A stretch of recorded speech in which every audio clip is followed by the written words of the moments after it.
حضرت عبادت کے لیے کون سا دن بہتر ہے؟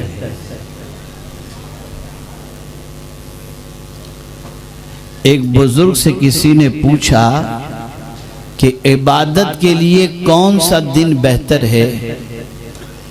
بزرگ نے فرمایا موت سے ایک دن پہلے، موت سے ایک دن پہلے کا دن وہ عبادت کے لیے سب سے بہترین دن ہے۔ تو اس نے کہا کہ حضرت موت کب آئے گی یہ تو معلوم ہی نہیں، موت کب آئے گی یہ تو معلوم ہی نہیں۔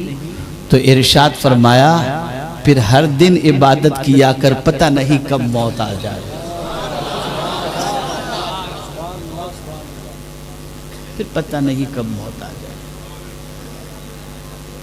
یہ جو ٹال مٹول کی عادت، دیکھیں نا ابھی آپ دیکھ رہے ہیں وہ ہمارے بھائی ایک موبائل لے کر کھڑے ہیں، بات کر رہے ہیں، اشارہ کر رہے ہیں، وہ سمجھتے ہیں یہاں کچھ بات ہی نہیں، اللہ رسول کی بات سے بہتر ان کو اپنی بات لگ رہی ہے۔ یعنی میں سچ کہہ رہا ہوں کہ میں جلدی سے یوپی میں تاریخ دیتا نہیں ہوں۔ اس کی وجہ کیا ہے کہ ہمارے یہ جو بہت سارے نوجوان چلبلے جو ہوتے ہیں، دیکھیں وہاں سے بھی وہ ایسی حرکتیں کرتے ہیں کہ گناہ میں وہ گرفتار ہوتے ہیں۔ تو ایسی جگہ جانا جہاں اللہ اور اس کے رسول کے ذکر کی کوئی اہمیت ہی نہ سمجھی جا رہی ہو اور آدمی اپنی بات کی اہمیت سمجھ رہا ہو، وہاں جا کے کیا کرنا، بلا وجہ وہ گنہگار ہو۔ تو آپ توجہ سے سنیں، شاید کہ کوئی بات آپ کے دل میں اتر جائے، اور چونکہ ایک تفصیلی خطاب آپ نے سن لیا اور میں مزید آپ پر کوئی لفظوں کا بوجھ رکھنا نہیں چاہتا، میں صرف 2 3 4 باتیں اور کچھ آیت کریمہ کی روشنی میں باتیں آپ کی سماعتوں کے حوالے کرنا چاہوں گا، شاید کہ آپ آج کچھ سوچ لے کر کے یہاں سے اٹھیں۔ تو بزرگ نے فرمایا کہ عبادت کے لیے سب سے بہترین دن موت سے ایک دن کا پہلے کا دن۔ تو جب ہمیں معلوم نہیں کہ موت کب آئے گی تو ہمیں ہر دن اللہ کی بندگی میں گزارنا چاہیے۔ یہاں بہت سارے ایسے بھائی ہیں، بدگمانی نہیں کرتا، چونکہ میں واقف ہوں بہت ساروں کی زندگی سے کہ چہرے پہ داڑھی بھی ہوتی ہے، سر پہ ٹوپی بھی ہوتی ہے، اور وہ ہمارے ساتھ بسا اوقات سفر میں بھی ہوتے ہیں، لیکن نماز کا وقت آتا ہے تو نماز کے لیے اگر ہم رک بھی گئے تو وہ ادھر ادھر بکھر جاتے ہیں کہ کہیں نماز پڑھیں گے تو ہماری عزت چلی جائے گی۔ اور بہت سارے ایسے ہیں جو چھوڑ دیتے ہیں، اللہ بدگمانی کو معاف فرمائے، لیکن یہ بات تو طے شدہ ہے کہ مسجدوں میں اگر جا کر کے دیکھیں تو نوجوانوں کی تعداد نظر نہیں آتی، کہاں ہوتے ہیں کیا معلوم۔ اور نماز چھوٹ جانے پر افسوس بھی نہیں۔ یہاں مولا علی کا ایک قول آپ کو سنا دوں، ارشاد فرماتے ہیں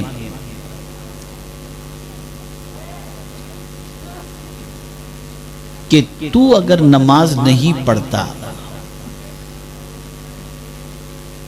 تو نماز کے چھوٹنے پر تجھے اس بات پر افسوس کرنا چاہیے کہ اللہ نے تجھے اس لائق سمجھا ہی نہیں کہ اپنی بارگاہ میں کھڑا کرے۔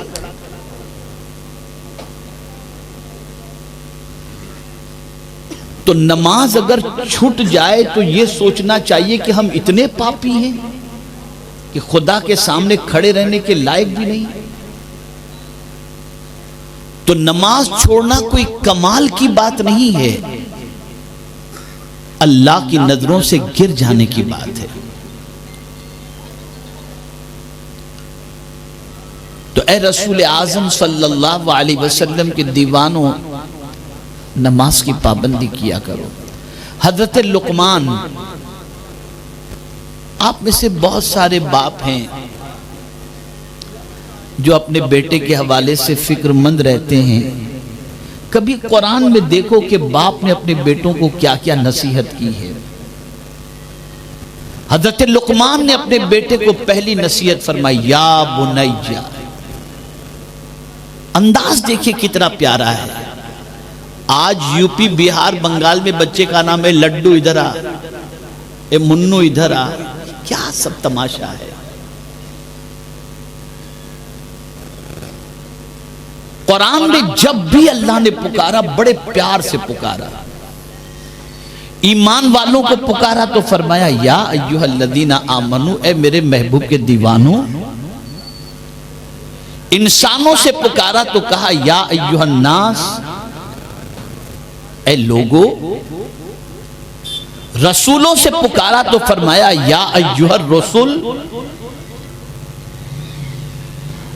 تو یہ ادب اللہ عز و جل نے بتایا کہ اچھی طریقے سے پکارا کرو۔ تو اب آپ دیکھیں بچے کو بھی پکارنا چاہیے تو کیسے پکارنا چاہیے، یہ طریقہ بھی قرآن دے رہا ہے، یا بنیا، اے میرے لگتے جگر، اے میرے بیٹے۔ جب ایک باپ اپنے بیٹے کو اس انداز سے پکارے گا تو اس پکار کے بعد جو حکم بھی باپ دے گا بیٹے کو اس پر عمل کرنا آسان ہوگا۔ جیسے قرآن میں جتنے احکام ایمان والوں کو دیے گئے اس میں اللہ نے یا ایھا الذین آمنو فرما کر اپنے مومن بندوں کے لیے آسانی پیدا فرما دی۔ تو پہلی چیز بچوں کو اچھی طریقے سے پکارو، اچھے نام سے پکارو، اچھے انداز سے پکارو۔ تو حضرت لقمان نے اپنے بیٹے سے فرمایا یا بنیا، اے میرے بیٹے، اے میرے لگتے جگر۔ یہی طریقے سے حضرت ابراہیم علیہ السلام نے اپنے بیٹے سے کہا تھا جب انہوں نے خواب دیکھا تو فرمایا تھا یا بنیا انی اری فی المنام، وہاں بھی یا بنیا فرمایا، اے میرے بیٹے۔ اب پہلا حکم باپ کیا دے رہا ہے، اقیم الصلاۃ، بیٹے نماز قائم کر۔ یہ نماز کی فکر صرف حضرت لقمان ہی کو نہیں تھی بلکہ اس نماز کی فکر حضرت ابراہیم علیہ السلام کو بھی تھی، اپنے بیٹے کے سلسلے میں، اپنی ذریت کے سلسلے میں۔ اس لیے دعا کرتے ہیں تو کہتے ہیں رب اجعلنی مقیم الصلاۃ ومن ذریتی، اس لیے کہ اگر بچہ نمازی بن گیا تو یہی نماز بچے کو بے حیائی سے روکے گی، یہی نماز بچے کو آپ کی آنکھوں کی ٹھنڈک بنائے گی، یہی نماز آپ کے بچے کے لیے سیدھے راستے پر چلنے کا ذریعہ بنے گی۔ کیا آج ہے کوئی باپ ایسا جو اپنے بچے کی نماز کی فکر کرتا ہو؟ کتنے گھر ایسے ہیں جہاں پر باپ اپنے بیٹے پر نماز کے سلسلے میں سختی کرتا ہے؟ ارے جب خود ہی نماز کا پابند نہیں تو اپنے بیٹے کو نماز کا کیا حکم دے گا؟ آپ میں سے بہت سارے لوگوں کو میں جانتا ہوں جو چھوٹی چھوٹی عمر میں علاقہ چھوڑ کر کے 12 سال کی عمر میں ممبئی کوئی چلا گیا، کوئی بنگلور چلا گیا، کوئی کہاں چلا گیا روزی کی تلاش میں، پھر وہاں کماتے رہے، بڑے ہو گئے، کچھ سیکھا وغیرہ نہیں اور زندگی گزر گئی۔ باپ کو فکر ہے روزی کی، ہر نوجوان کو فکر ہے روزی کی۔ رشتہ دار کہتا ہے کہ ممبئی بھیج دو، ہم اس کو کام پہ لگا دیں گے۔ کوئی رشتہ دار بیرون ملک رہتا ہے تو کہتا ہے میں اس کے لیے ویزا اور نوکری کا انتظام کر دوں۔ آدمی بھروسہ کر لیتا ہے، ذرا رب کے فرمان پر بھی بھروسہ کر لو۔ اللہ فرماتا ہے وَأْمُرْ أَهْلَكَ بِالصَّلَاةِ وَاسْتَبِرْ عَلَيْهَا لَا نَسْأَلُكَ رِزْقًا نَحْنُ نَرْزُقُكَ۔ اللہ فرماتا ہے اپنے گھر والوں کو نماز کا حکم دو اور تم بھی اس پر جمے رہو۔ اللہ فرماتا ہے میں تم سے روزی نہیں مانگتا، میں تم کو روزی عطا کروں گا۔ اللہ فرماتا ہے تم اپنے بچوں کو نماز کا حکم دو، وَأْمُرْ أَهْلَكَ، اور تم بھی نماز پڑھو۔ تمہیں در بدر بھٹکنے کی ضرورت نہیں، روزی کا ذمہ میرے پروردگار نے لیا۔ سبحان اللہ۔ کرتے ہیں آپ؟ ہم کہتے ہیں چلے میں چلا گیا، جماعت میں چلا گیا، یہ سنی تھا بگڑ گیا۔ میں کہتا ہوں ایک ہی سوراخ ہم نے کھلا رکھا ہے جہاں سے یہ چور لوگ گھستے ہیں، اور وہ سوراخ ہے نماز کا۔ نماز کے نام پر آتے ہیں، لے کے چلے جاتے ہیں۔ میں نے ابھی منتظمین جلسہ میں سے ایک ساتھی سے میں نے کہا، انہوں نے کہا حضور آئندہ سال کی تاریخ ابھی سے دے دیجئے۔ میں نے کہا بالکل دوں گا، وعدہ میرا، تاریخ ابھی دے دوں گا، اعلان ابھی نہیں کروں گا، اس لیے کہ میری بھی ایک شرط ہے، اور وہ شرط یہ ہے کہ اگر میں تم سے کہوں کہ تم یہاں کسی کے پاس نماز سیکھنا تو تم بہانہ بناؤ گے، امام صاحب چلے گئے، مبلغ صاحب چلے گئے، مولانا صاحب چلے گئے، کوئی بہانہ تم دے ہی نہ سکو۔ اس کے لیے میں تم کو ایک طریقہ بتاتا ہوں، ہمارے یہاں آن لائن بھی کورس ہوتا ہے۔ تم کمیٹی والے آن لائن اگر 3 مہینے کا نماز کورس کمپلیٹ کر لو گے نا، آئندہ سال کی تمہاری تاریخ پکی۔ ہمارے یہاں پروگرام کروانے والے علماء کے علاوہ جو لوگ ہیں، نہ ان کو کلمہ آتا ہے، نہ ان کو اتحیات آتی ہے، نہ ان کو درود ابراہیم، کچھ بھی نہیں۔ آپ اللہ اور اس کے رسول کا ذکر کراتے ہو اور آپ سے پوچھا جائے کیوں جلسہ کرا رہے ہو، مولانا ہمارے یہاں بہت بگاڑا ہو گیا ہے، تو آپ سدھرنا نہیں چاہتے؟ ہونا تو یہ چاہیے کہ پروگرام کے آرگینائزر اتنے دین کے پابند ہو جائیں کہ ان کی زندگی کو دیکھ کر کے دوسرے دین کے راستے پر چلنے والے بن جائیں۔ سبحان اللہ، سبحان اللہ۔ آپ بہت اچھے ہیں کہ گانوں کی محفلوں کی بجائے ذکر رسول کی محفل سجاتے ہیں، لیکن اپنی کمیاں دور کرو، اپنی خامی دور کرو۔ آپ لاکھوں روپیہ خرچ کرتے ہو اللہ اور اس کے رسول کی محبت میں، لیکن قیامت میں نہیں پوچھا جائے گا کہ جلسہ کیا تھا کہ یا نہیں، یہ پوچھا جائے گا نماز پڑھا تھا کہ نہیں۔ اس کی فکر کرو۔